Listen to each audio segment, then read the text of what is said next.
Hi, it's Carol Alexander again. I'm continuing my talk about the impact of COVID-19 on the global economy and in particular the role of banks and financial markets. So again, I'm going to share my screen. This is the second part of my talk.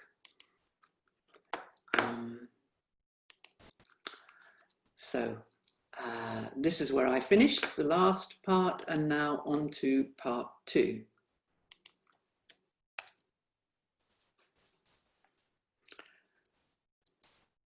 The agenda for this part is to talk about the development of financial markets leading up to the 2008 banking crisis. We ask what drove the post-World War II US stock market boom and how the changes in US banking laws reshaped financial markets. What caused the banking crisis of 2008? And why are the prices of US stocks and bonds still increasing today? So the US economy, following the war in the 1950s and 60s, was where we saw the birth of monetarism. Here you can see a picture of Milton Friedman, one of the most famous economists of all time, and a picture of his book written in 1962, Capitalism and Freedom. And although this is a bit difficult to see, why greed is good. That was the philosophy of Milton Friedman, that it's efficient market economics and restriction of the money supply rather than stabilizing exchange rates that's going to be good for economic growth. In fact, he didn't even agree with the gold standard. He didn't believe in fixed exchange rates regimes. Rather, there was a problem with inflation because in the inflation was going up and down as central banks needed to expand and retract their reserves in order to keep a fixed exchange rate. So it was inflation that was the problem in 1950s and 60s.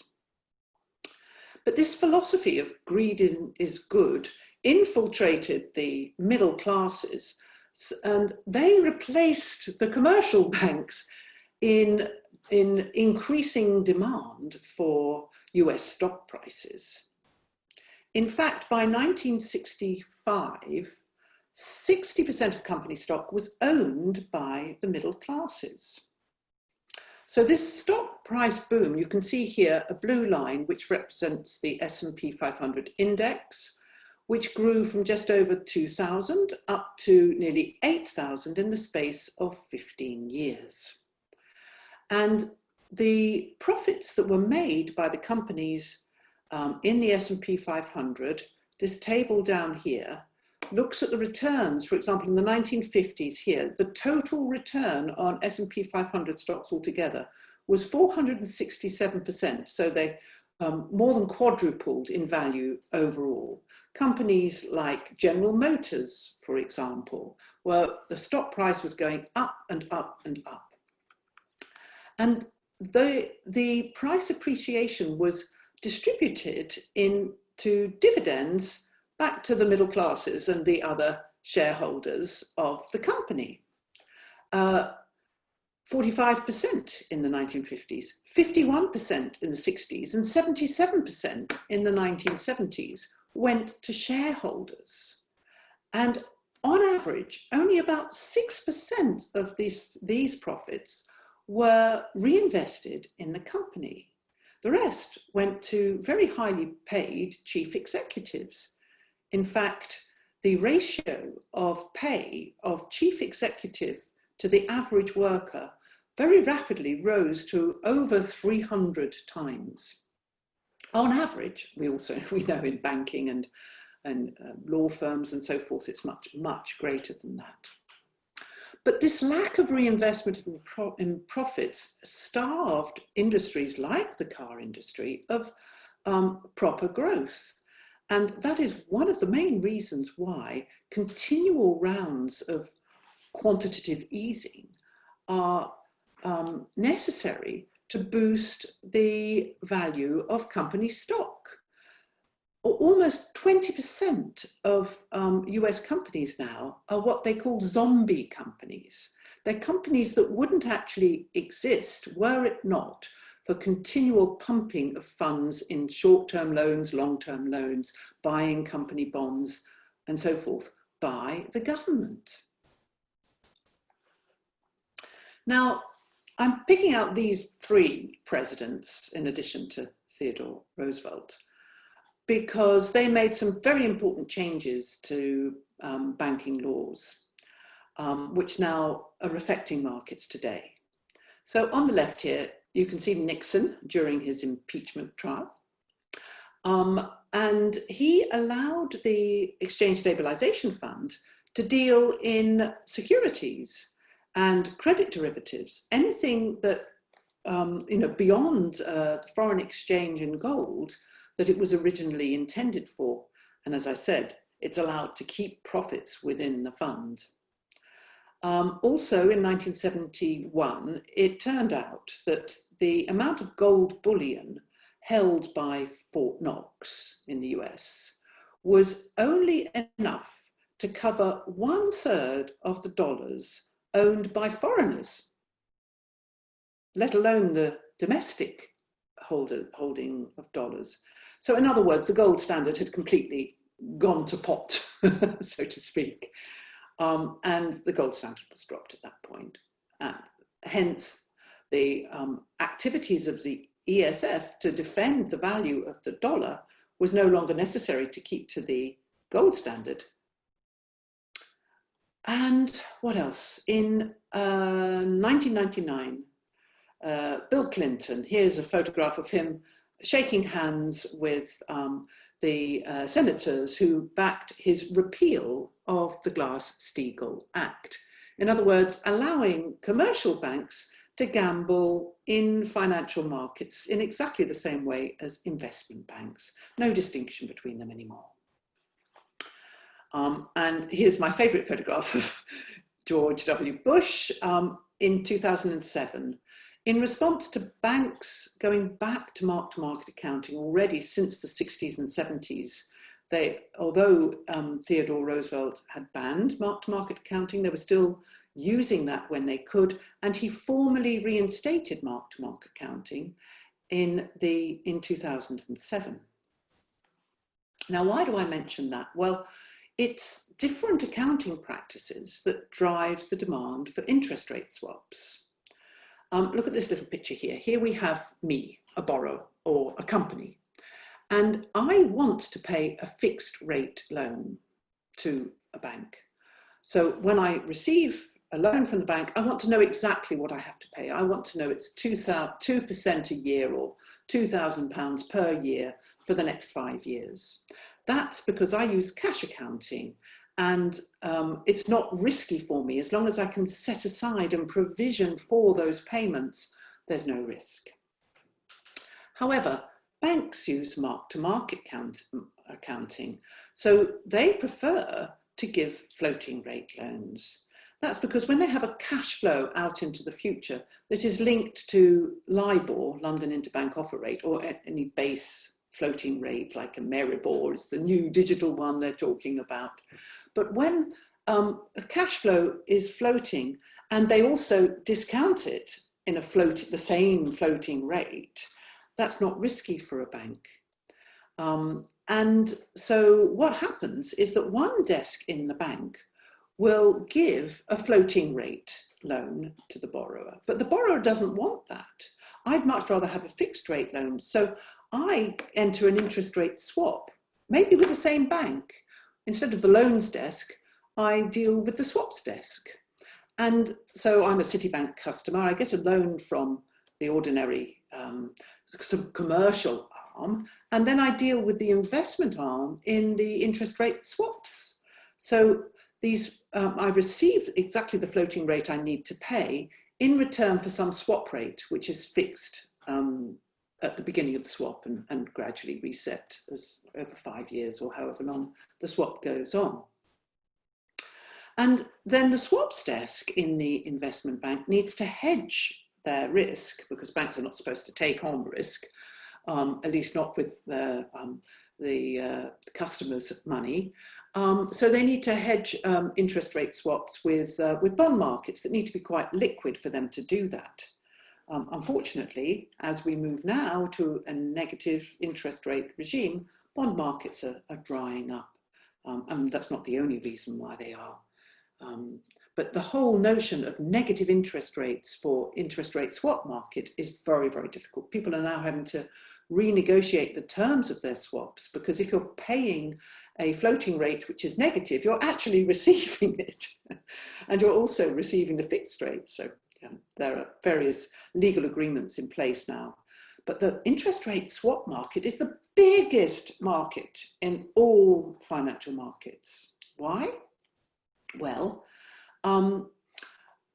that's because of the differences in accounting practices, but also because Alan Greenspan, who was the chair of the Federal Reserve, the longest ever, he had 4 terms, I think, as the chair of the Federal Reserve, he kept interest rates very low for very long. On the graph here, you can see 2% down to 1% interest rates following the burst of the technology bubble, which was, these grey areas in the Federal Reserve economic data graphs mark recessions. So this is a recession in the US between 2001 and 2002. And to stimulate the economy, Alan Greenspan lowered interest rates, as you can see during this time, but kept them too low for too long, so that commercial banks, who were now allowed to deal in derivative markets and any financial markets,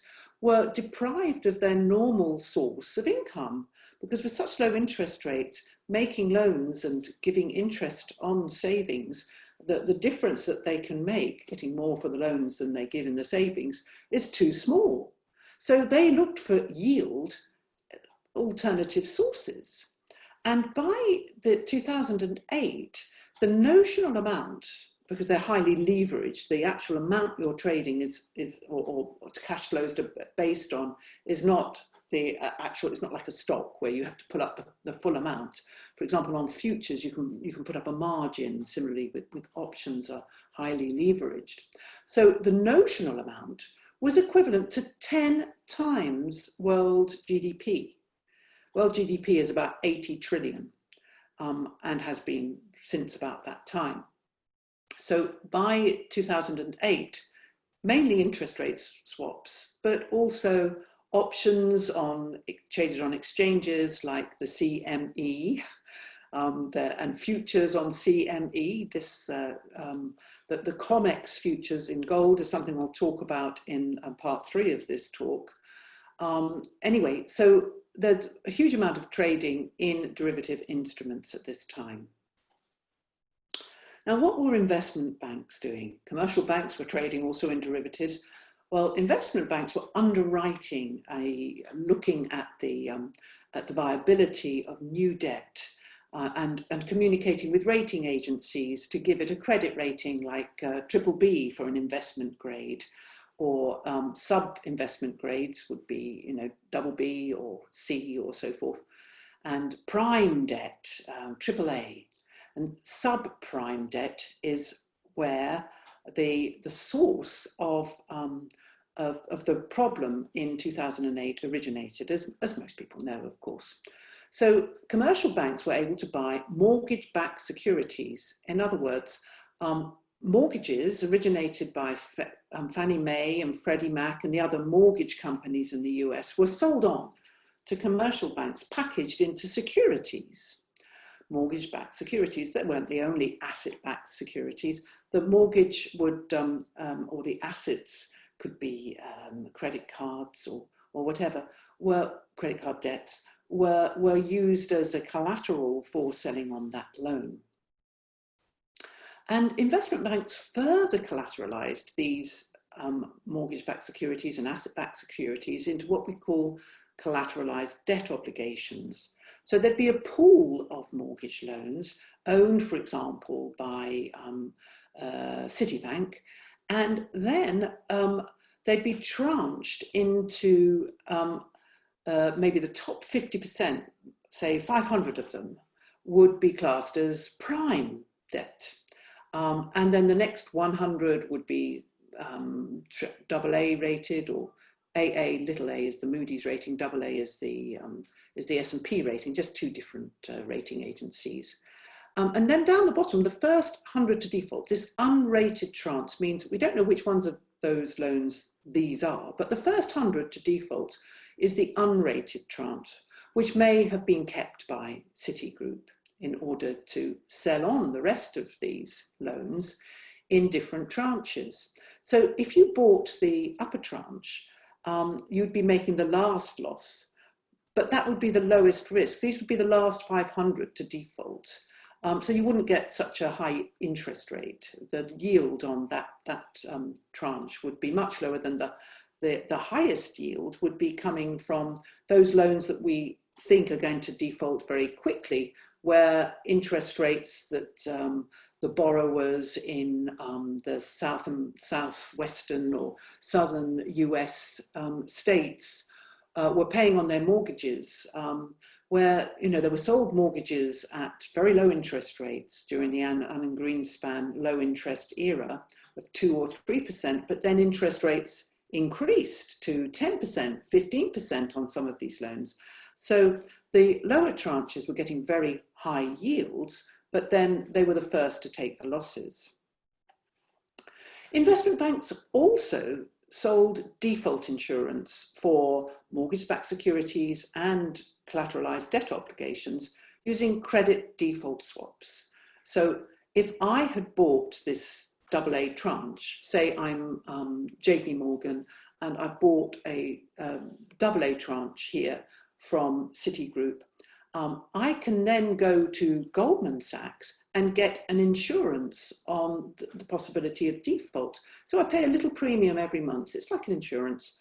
And if any of the loans in my tranche did end up defaulting, because the 1, 2, 3, 4, 5 tranches have already eaten up, and so I'm the next one to be hit with defaulting loans, then I would get a compensation from Goldman Sachs because they sold me the CDS, the credit default swap.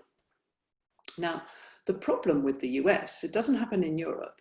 The problem in the US is that you can buy credit default swaps on CDOs or anything. You don't have to own it. It's called a naked CDS. And those of you who have seen this film, The Big Short, which is a true story and very entertaining, very well presented. This guy here, Michael Burry, who's on the phone, he had a hedge fund, and all the private investors' money was put into paying the premiums on credit default swaps to Goldman Sachs, to Bank of America, to JP Morgan. They were selling him credit default swaps, and he was waiting for other banks to have a default. He didn't own those collateralized debt obligations or the mortgage-backed securities. He was just betting on default in other banks. And the very nice moment in the film comes when Goldman Sachs realizes that it sold CDSs on CDOs that it owns. So it's selling somebody else the insurance if it makes losses on its mortgage-backed securities. So at that point, they colluded with S&P and Moody's, the rating agencies, to boost the credit rating on these tranches long enough for them to export those mortgage-backed securities via the London markets, which after all are just a satellite of the US now, into Europe. And it was the European banks that made the losses, not in the US. It was an exportation. It was of a sort of toxic financial bomb, which created the 2011 European sovereign debt crisis. Now, a lot of banks did go bust in the US as well. The Federal Deposit Insurance Corporation, FDIC, actually closed 465 banks from 2008 to 2012. And investors' monies was insured. That's why it's the FDIC, the Insurance Corporation. So, I mean, now if I have my money in a bank in the UK, there is an insurance if that bank goes bust up to a certain level. And this is exactly what happened in the US. But unlike bank accounts, money market funds, MMF money market funds, are not insured by the FDIC. Now, these funds are very high quality, almost as good as cash. They're short-term funds that are available from Bank of America, JP Morgan, and which allow companies to meet their short-term financing needs. So if I'm General Motors and I have some payments to make on some parts that I've imported from Germany or whatever, and I don't have the cash now, I can go to the money market and then pay it back when I receive my, when I've sold the cars, so to speak.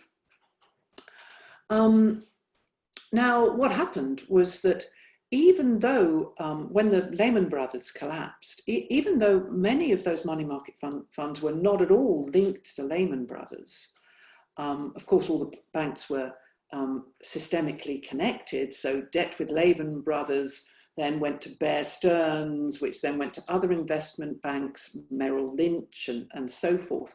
But even money market funds that came from very high quality banks and companies that weren't in any way linked to Lehman Brothers, it still made a run on them. In fact, investors withdrew more than 250 billion in something like 10 days. And it's a vital source of liquidity for US corporations. So the amount of liquidity in money market funds went down from 3.5 trillion to 3.25 trillion approximately in 10 days.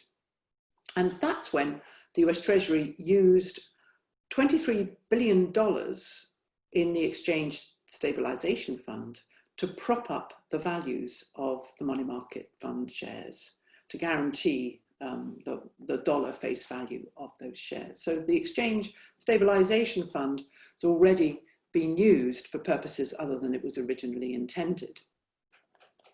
Now, let's fast forward from 2009 to 2019. The top graph here shows gross domestic product in China, that's the blue line, the United States, that's the pink line, and the European Union, that's the green line. But this is just an index set to be 100 at the beginning of 2019, just to show how much China GDP has grown since that time. And at the moment, latest figures show that China still has the lowest GDP. It's approximately $15 trillion, whereas the US has approximately $22 trillion and the EU $18 trillion. But if you combine the China GDP with Japan, Russia, South Korea, and India, you see that by now the Asian economies and Russia are dominating the world trade.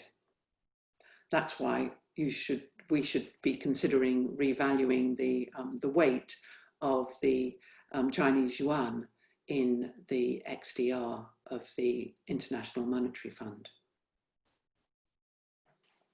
And the final thing I'm going to be talking about is quantitative easing and how it's been used before the pandemic started to affect everything this year. So there were 3 rounds of quantitative easing in the US from 2009 to 2017. Also, many rounds of quantitative easing in Europe with the European Central Bank, in Japan, and some in the UK as well.